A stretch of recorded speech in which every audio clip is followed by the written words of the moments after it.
நாம் மகிழ்ச்சியான வாழ்க்கை பெறுவதற்கு தினந்தோறும் கோயிலுக்கு சென்று தெய்வ தரிசனம் பெறுகிறோம்.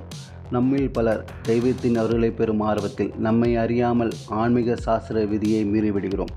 கோவில் பிரகாரம் நுழையும் போது கோபுர தரிசனம் செய்துவிட்டு தான் நுழைய வேண்டும். அதேபோல் திரும்பி வரும்போது கோபுரத்தை தரிசனம் செய்துவிட்டு தான் வீட்டுக்கு செல்ல வேண்டும்.